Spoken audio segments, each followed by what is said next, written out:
Welcome to good health. Psoriasis, eczema వంటి చర్మ సమస్యలతో బాధపడుతున్నారా? విటిలిగోని గుర్తించడం ఎలా?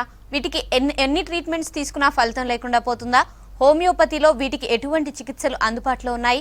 హోమియోపతిలో సోరియాసిస్, విటిలిగో, ఎగ్జిమా వంటి సమస్యలకు శాశ్వత పరిష్కారం దొరుకుతుందా? ఇటువంటి డౌట్స్ ని క్లారిఫై చేయడానికి మనతో పాటు స్టూడియోలో ఉన్నారు homeo care international doctor Sabitha గారు. నమస్తే మేడం. సో ఫస్ట్లీ అసలు సోరియాసిస్ అనేది చాలా మందికి చాలా పెద్ద సమస్య. అసలు దీనికి కారణాలు ఏంటంటారు? సోరియాసిస్ అనేది కారణాలు చెప్పుకుంటే కనుక ఇది ఒక ఆటో ఇమ్యూన్ డిజీజ్ అని చెప్పుకోవచ్చు. హెరిడిటరీ ఫ్యాక్టర్స్ కూడా ప్లే రోల్ చేస్తాయి అండ్ స్ట్రెస్ ఫ్యాక్టర్. సో ఈ మూడు కూడా చూసుకుంటే కనుక మూడు కూడా ఆటో ఇమ్యూన్ డిజార్డర్స్లో ఎక్కువగా మనకి ఇమ్యూన్ సిస్టమ్ రాంగ్ రెస్పాన్స్ అని చెప్పుకోవచ్చు. అంటే స్కిన్ మీద ఉన్నటువంటి ఇరిటెన్స్తో కానివ్వండి, వచ్చినటువంటి వేరియస్ టైప్స్ ఆఫ్ సోరియాటిక్ ప్యాచెస్లో రియాక్షన్స్ అనేది డిఫరెంట్గా ఉండే అవకాశం ఉంటుంది. అంటే సోరియాసిస్ అనేది మైల్డ్ టు సివియర్ కేసెస్ ఉంటాయి. మైల్డ్ కేసెస్లో గట్టెడ్ సోరియాసిస్ అని చెప్పుకోవచ్చు. Very small drop size spots లాగా డెవలప్ అవుతూ బాడీ అంతా కూడా అతి చిన్న ఏజ్లో కానీ టీనేజ్లో కానీ ఫస్ట్ అపియరెన్స్ ఆఫ్ సోరియాసిస్ అనేది అదే కనిపించే అవకాశం ఉంటుంది. అలాగే మనకి ప్లేగ్ టైప్ ఆఫ్ సోరియాసిస్ కానివ్వండి, ఇవన్నీ కూడా ఆటో ఇమ్యూన్ డిజీజ్ ఉన్న వాళ్ళలో, ఇమ్యూనిటీ కాంప్రమైజ్ ఉన్న వాళ్ళలో, లేదా హెరిడిటరీ ఫ్యాక్టర్ ఎక్కువ ప్లే చేసే వాళ్ళలోనే ఈ యొక్క సోరియాసిస్ కనిపించే అవకాశం ఉంటుంది. సో సోరియాసిస్ అనేది స్ట్రెస్ ఫ్యాక్టర్స్తో కూడా సివియర్గా అయ్యే అవకాశం ఉంటుంది.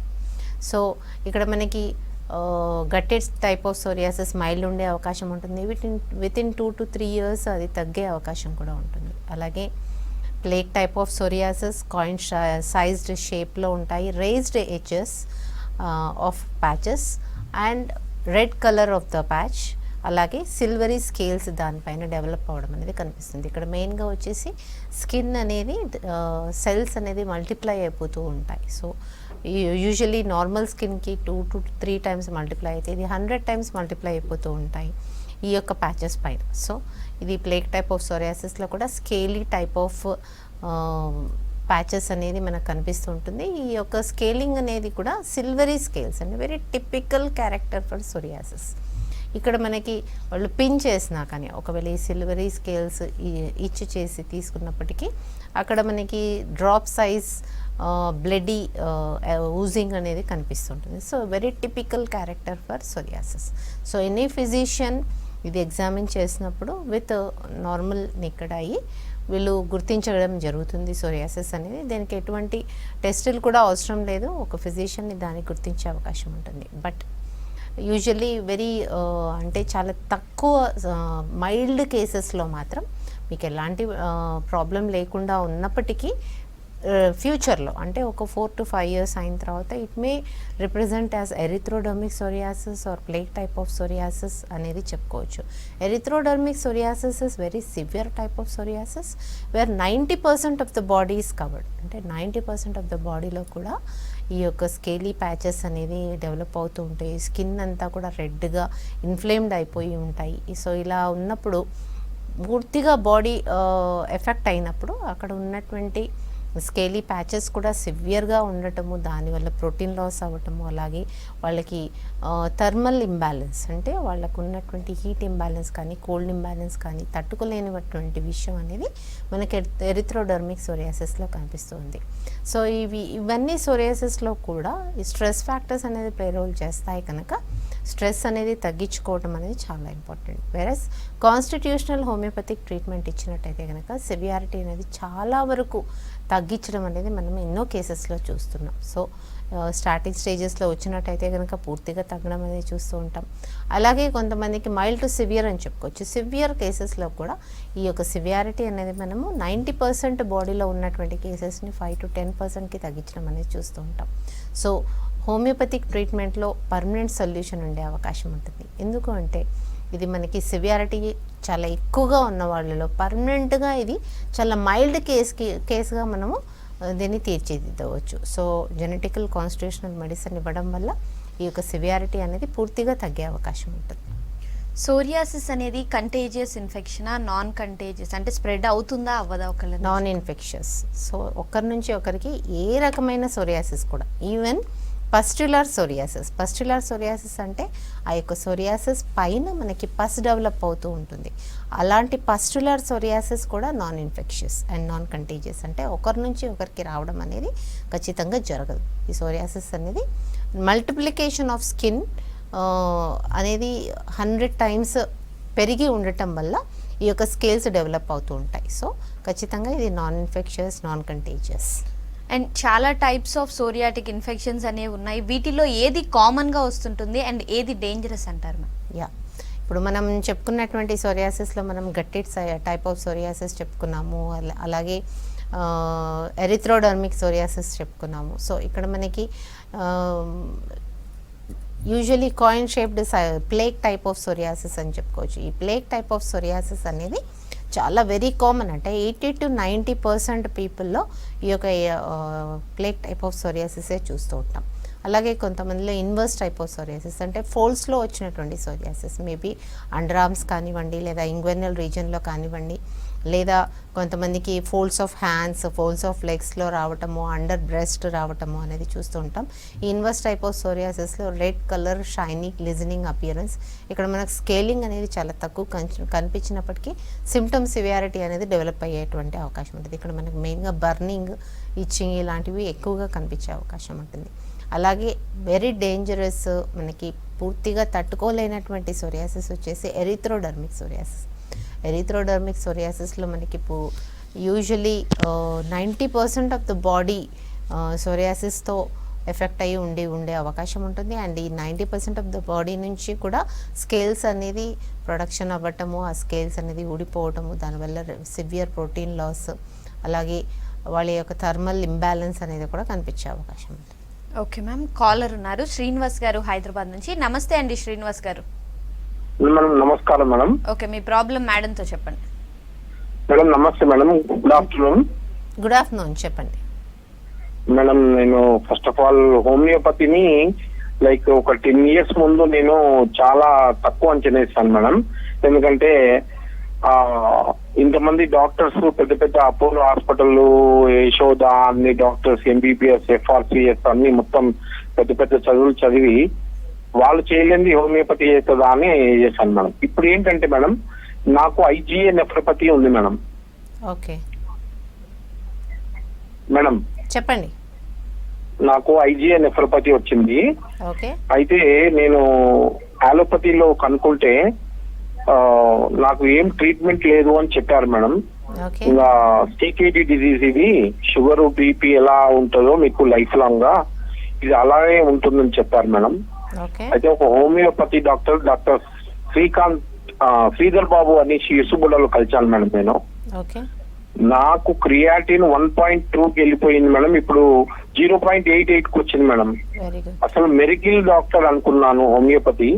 అసలు really hats off to homeopathy madam. Actually నేను నా లైఫ్ లో అసలు ఇంకా నేను అయిపోయింది అనుకున్నా మేడం. నా కిడ్నీలు 10% ఖరాబ్ అయ్యాయి IgA నెఫ్రోపతి బయాప్సీ చేపిస్తే. Okay, very good. సో ఇలాగే మనకి ఏవి కూడా ఆటోఇమ్యూన్ డిజార్డర్స్ అన్నీ కూడా హోమియోపతిలో వండర్ఫుల్ మిరాకల్ రిజల్ట్స్ కనిపించే అవకాశం ఉంటుంది. సో కాన్స్టిట్యూషనల్ హోమియోపతితోని ఈ యొక్క మిరాకల్స్ హ్యాపెన్ అయ్యే అవకాశం ఉంటుంది. Even not only like psoriasis అనేది, ఆటోఇమ్యూన్ డిజార్డర్స్లో వచ్చేసి మనకు రుమటాయిడ్ ఆర్థరైటిస్ చెప్పుకోవచ్చు. సో ఇది కూడా సివియర్గా ఎఫెక్ట్ అయినటువంటి పేషెంట్స్ మన కాన్స్టిట్యూషనల్ హోమియోపతితో పూర్తిగా తగిన కేసెస్ ఉంటాయి. అండ్ ఒకవేళ సోరియాసిస్ని ట్రీట్ చేయకుండా నెగ్లెక్ట్ చేస్తే వచ్చే కాంప్లికేషన్స్ ఏంటంటారు? సోరియాసిస్ని ట్రీట్ వెరీ ఫ్యూ, అంటే ఇప్పుడు థౌజండ్స్ ఆఫ్ సోరియాటిక్ పేషెంట్స్లో వెరీ ఫ్యూ పేషెంట్స్ మాత్రమే సోరియాటిక్ ఆర్థరైటిస్తోని ఎఫెక్ట్ అయ్యేటువంటి అవకాశం ఉంటుంది. 1000లో ఒక 1 member చెప్పుకోవచ్చు మనము. సో కాంప్లికేషన్స్ అంత సివియర్గా లేకపోయినప్పటికీ వాళ్ళ యొక్క లైఫ్ స్టైల్లో డిఫరెంట్ అదర్ కాంప్లికేషన్స్ వచ్చేసి మెయిన్గా డిప్రెషన్. సో పీపుల్ ఎక్కువగా సివియారిటీ అనేది పెరుగుతున్న కొద్దీ పర్సన్ డిప్రెషన్కి వెళ్ళే అవకాశం ఉంటుంది. వాళ్ళ డైలీ లైఫ్ స్టైల్లో ఇబ్బంది పడే అవకాశం ఉంటుంది.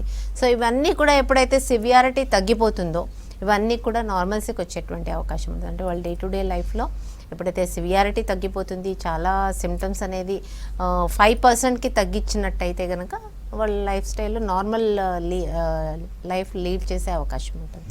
అండ్ మరో కాలర్ ఉన్నారు మ్యామ్, మధుకర్ గారు కరీంనగర్ నుంచి. నమస్తే అండి. నమస్కారం అండి. ఓకే, మీ ప్రాబ్లం చెప్పండి మేడం. మా మిస్సెస్ అండి, అంటే ఈ మొత్తం ఈ మోచేతుల కాడ ప్లస్ ఈ కాళ్ళ కాడ ఉంటుందండి. 4-5 ఇయర్స్ మేము టాబ్లెట్స్ వాడాము, తగ్గట్లేదు. అయితే హోమియోలో మరి దానికి సోరియాసిస్ అని అంటున్నారు. కొందరు డాక్టర్స్ ఏమో ఎగ్జిమా కావచ్చు ఇంకా అని చెప్పేసి ఫైండ్ అవుట్ క్లియర్ గా చేయలేకపోతున్నారు మేడం. దాంతో మేము మా బాబు ప్రెగ్నెన్సీ ఉన్నప్పుడు టాబ్లెట్స్ హెవీగా వాడడం వల్ల ఇచ్చింగ్ స్టార్ట్ అయింది. సో అట్లే కంటిన్యూ అవుతూ ఇప్పుడు 10 years కి అది కంప్లీట్ గా ఈ కాళ్ళ కాడ, మోచేతుల కాడ, ఈ మొక్కల కాడ కింద ఇచ్చింగ్ స్టార్ట్ అయ్యి మొత్తం ఇట్లా రఫ్ అయిపోతుంది మేడం.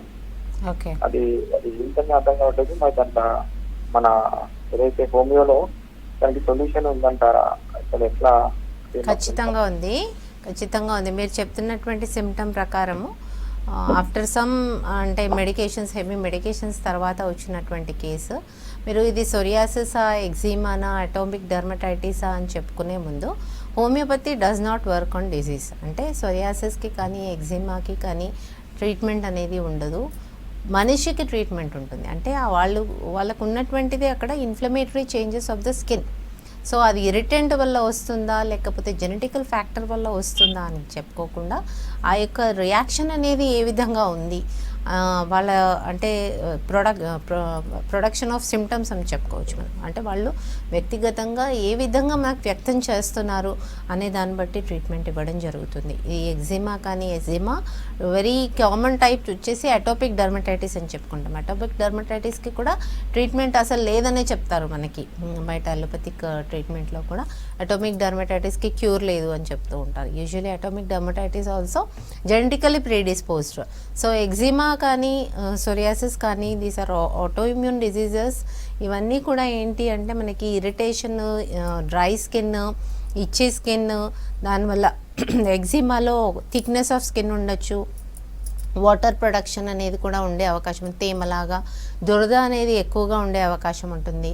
అలాగే సోరియాసిస్లో కూడా రేజ్డ్ ఎడ్జెస్ ఉంటుంది. అంటే red colour patches, raised edges with scaly, silvery scaly patches అని చెప్పుకోవచ్చు మనం. ఇక్కడ స్కేల్స్ అనేది కూడా వెరీ టిపికల్ ఉంటాయి సోరియాసిస్లో. అయితే ఈ మధ్య కాలంలో presentation of different types of eczema కూడా మనకు సేమ్ సోరియాసిస్ లాగా కనిపిస్తుంది. లైక్ థిక్నెస్ ఆఫ్ స్కిన్ ఉండే అవకాశం ఉంటుంది, అలాగే దాని మీద దురద ఉండే అవకాశం ఉంటుంది, చిన్నపాటిగా స్కేలింగ్ అనేది కూడా కనిపించే అవకాశం ఉంటుంది. ఇది ఎగ్జిమా అని చెప్పుకోవచ్చు మనం. యూజువలీ ఎగ్జిమా అనేది జాయింట్స్ మీద, అంటే యాంకిల్ జాయింట్స్ మీద కానివ్వండి, లేదా నీస్ మీద కానివ్వండి, లేదా ఎల్బోస్ మీద కానివ్వండి, ఈ యొక్క ఎగ్జిమా అనేది మనకి ఈ రీజన్స్లో ఎక్కువగా కనిపించే అవకాశం ఉంటుంది. సో అది ఎగ్జిమా అయినా కానీ సోరియాసిస్ అయినా కానీ హోమియోపతి ట్రీట్మెంట్తో చక్కగా తగ్గే అవకాశం ఉంటుంది, పూర్తిగా తగ్గే అవకాశం కూడా ఉంటుంది.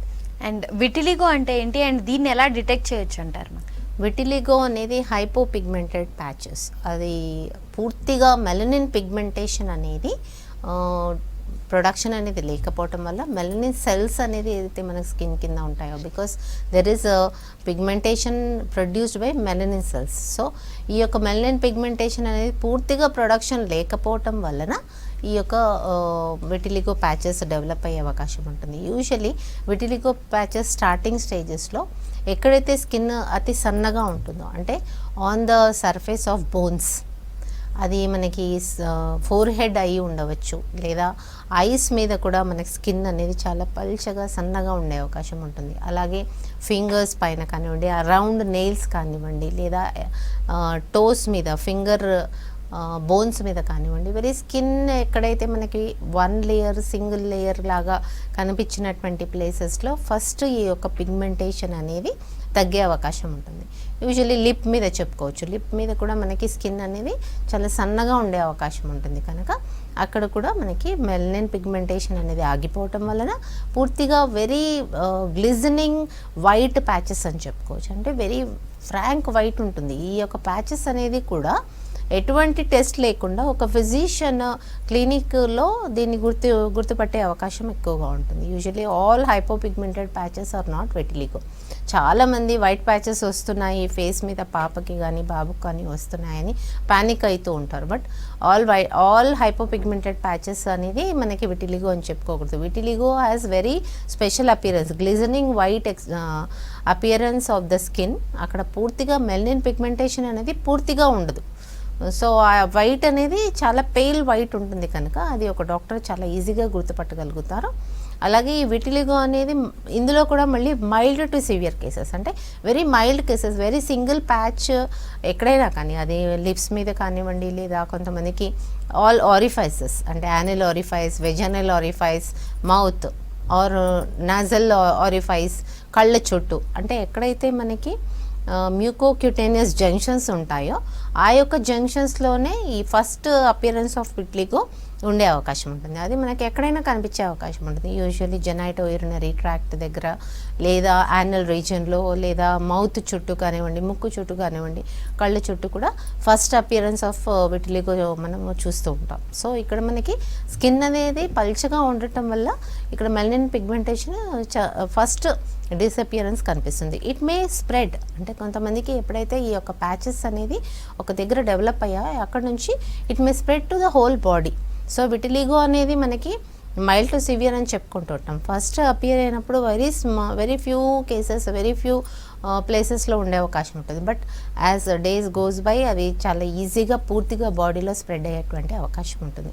ఇప్పుడు విటిలిగో నో కాంప్లికేషన్స్ ఏమీ ఉండవు. మెలనిన్ పిగ్మెంటేషన్ అనేది తగ్గడానికి కారణాలు వచ్చేసి మనకి అనీమిక్ ఉండొచ్చు, హైపోథైరాయిడ్ లెవెల్స్ ఉండే అవకాశం ఉంటుంది, లేదా ఇవన్నీ ఏం లేకుండానే విటిలిగో డెవలప్ అయ్యేటువంటి కేసెస్ చాలా ఉంటాయి.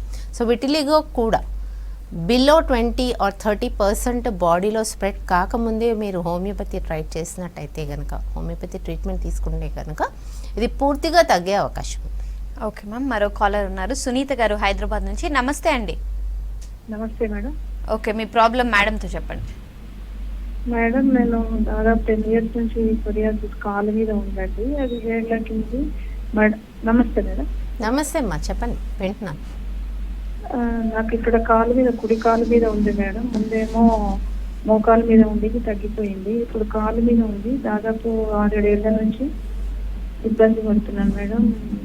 ఓకే, ఓన్లీ కాలు మీద ఉందమ్మా నీకు? మడిమల మీద. ఓకే, ఏం చేస్తుంటారు? ఏం తీసుకోవాలి? ట్రీట్మెంట్ ఏం తీసుకుంటారు? అలోపతి వాడుతున్నాను మేడం. కొంచెం తగ్గుతుంది, కొంచెం.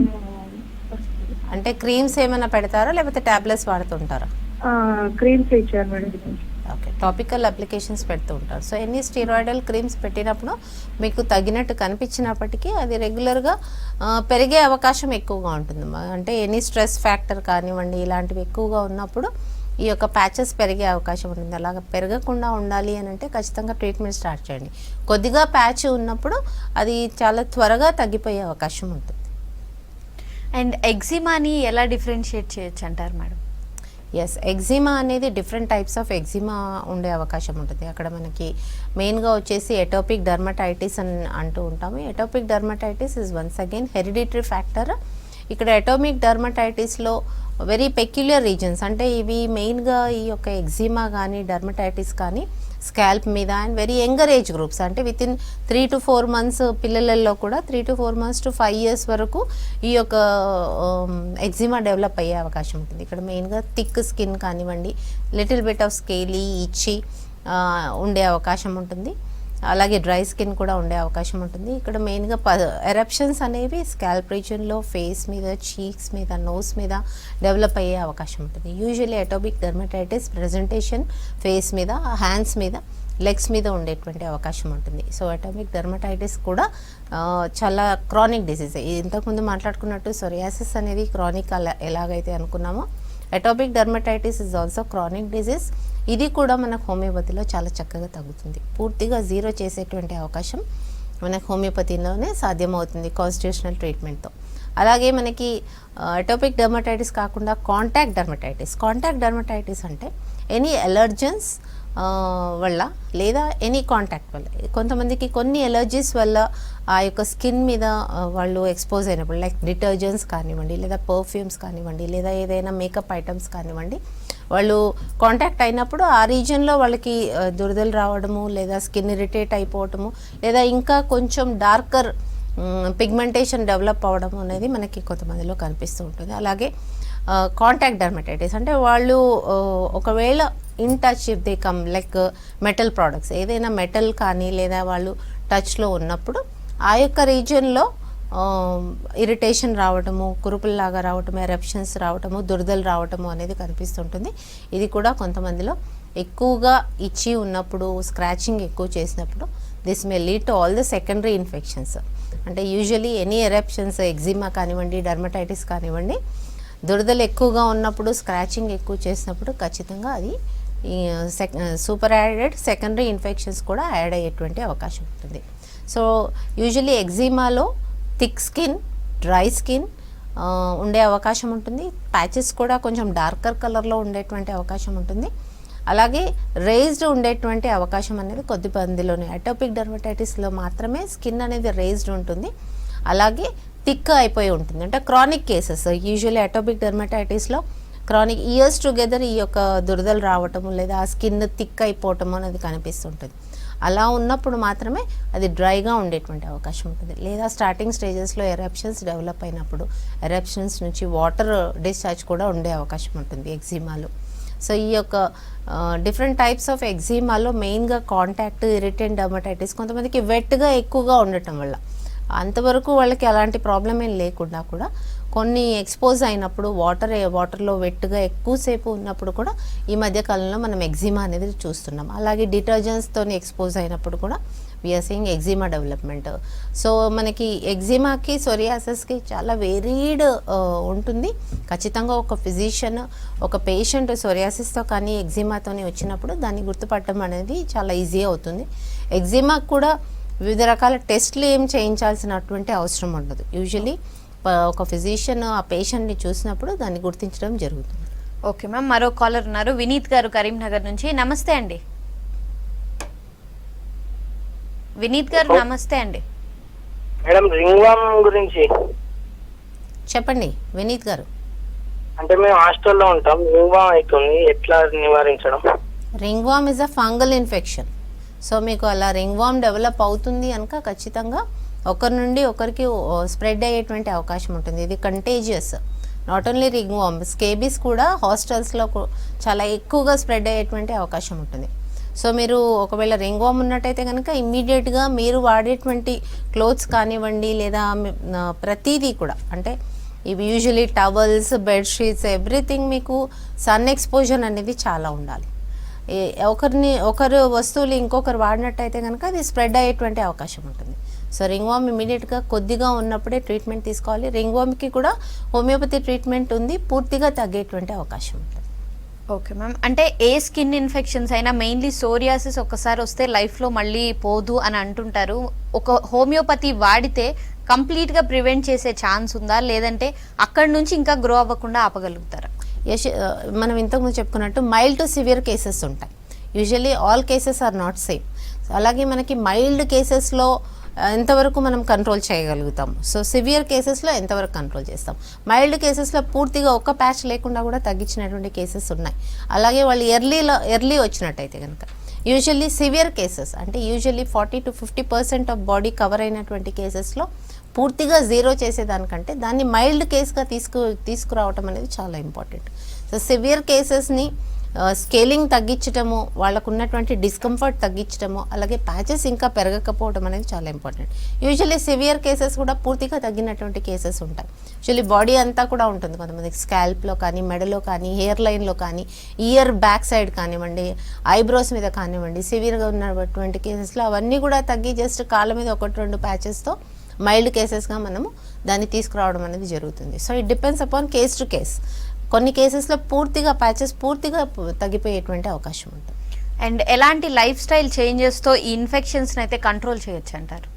లైఫ్ స్టైల్ చేంజెస్ వచ్చేసి డ్రై స్కిన్ అనేది అవాయిడ్ చేయడం. సో డ్రై స్కిన్ లేకుండా ఉండటం అనేది మనం చాలా జాగ్రత్తలు తీసుకోవాల్సినటువంటి హైడ్రేషన్ ఆఫ్ స్కిన్ అని చెప్పుకోవచ్చు మనం. వాటర్ ఇంటేక్ అనేది ఎక్కువగా తీసుకోవాల్సినటువంటి, సూపర్ యాడెడ్ ఇన్ఫెక్షన్స్ ఉండకూడదు అంటే వాళ్ళు తీసుకోవాల్సినటువంటి హైజీనిక్ రూల్స్ అనేది ఉంటాయి ఖచ్చితంగా. అంటే క్లిప్పింగ్ ఆఫ్ నైల్స్, చిన్న పిల్లలైతే పేరెంట్స్ అనేది చాలా జాగ్రత్తగా వాటిని కేర్ టేక్ తీసుకోవాల్సినటువంటి అవసరం ఉంటుంది. అంటే క్లిప్పింగ్ ఆఫ్ నెయిల్స్ అనేది జాగ్రత్తగా చూసుకోవాలి. అదే స్క్రాచింగ్ చేసిన వెంటనే దాన్ని చక్కగా వాష్ చేసుకొని, బికాస్ సూపర్ యాడెడ్ ఇన్ఫెక్షన్స్ ఎప్పుడైతే వాళ్ళు స్క్రాచ్ చేయడం జరుగుతుందో, even eczema conditions also shows up to severe infection అనేది మనకు కనిపించే అవకాశం ఉంటుంది. యూజువల్లీ స్టేసెస్ ఆఫ్ స్ట్రేసెస్ ఎగ్జిమా అన్నది మాట్లాడుకోలేదు మనం. అంటే కొంతమందిలో కొంచెం ఏజ్ గ్రూప్ ఎక్కువ అవుతున్నా కొద్దిగా 50+, 60+ ఏజ్ గ్రూప్లో కాళ్ళలో సర్క్యులేషన్ తగ్గి ఎలర్జీ వస్తున్నటువంటి కేసెస్ చాలా మందిలో ఉంటుంది. అక్కడ మనకి వ్యారికోస్ వెయిన్స్ అని చెప్పుకోవచ్చు, లేదా సర్క్యులేషన్ తగ్గి వచ్చినటువంటి ఎలర్జీ అని చెప్పుకోవచ్చు. ఇలాంటి కేసెస్లో ఏమవుతుంది, ఎప్పుడైతే మనకి ఈడిమా కానీ అంటే వాటర్ రిటెన్షన్ అవ్వటం కానీ, లేదా అప్పుడు మనకు స్క్రాచింగ్ చేసినట్టయితే కనుక అక్కడ మనకి సూపర్ యాడెడ్ ఇన్ఫెక్షన్స్ అవుతాయి. అలాంటి కేసెస్లో సెల్యులైటిస్ డెవలప్ అయ్యే అవకాశం ఉంటుంది, అక్కడ యాప్సెస్ డెవలప్ అయ్యే అవకాశం ఉంటుంది. సో హైజీనిక్ కండిషన్స్ ఫాలో అవటం అనేది చాలా ఇంపార్టెంట్. అలాంటి కేసెస్ కూడా అంటే ఒకవేళ ఇన్ఫెక్షన్స్ ఎక్కువగా అయిపోయి సెల్యులైటిస్, కాళ్ళు పూర్తిగా నెక్స్ట్ స్టేజ్ గ్యాంగ్రీన్ అనేది స్టేజ్లో వచ్చేటువంటి కేసెస్ కూడా మనకు కనిపిస్తూ ఉంటాయి. సో స్టార్టింగ్ స్టేజెస్లోనే కొన్ని సిమ్టమ్స్ అంటే ఎలర్జీ ఉన్నటువంటి ఏరియా ఏ ఏరియా అయినప్పటికీ ఇమీడియట్గా ట్రీట్మెంట్ తీసుకోవడం అనేది ఇంపార్టెంట్. అక్కడ రూట్ కాజ్ ఏముంది అనేది డయాగ్నోస్ చేయాలి, దానికి ట్రీట్మెంట్ తీసుకోవాలనేది ఇంపార్టెంట్. థ్యాంక్ యూ సబిత గారు. ఇది వాళ్ళ good health. Stay tune to V6 news.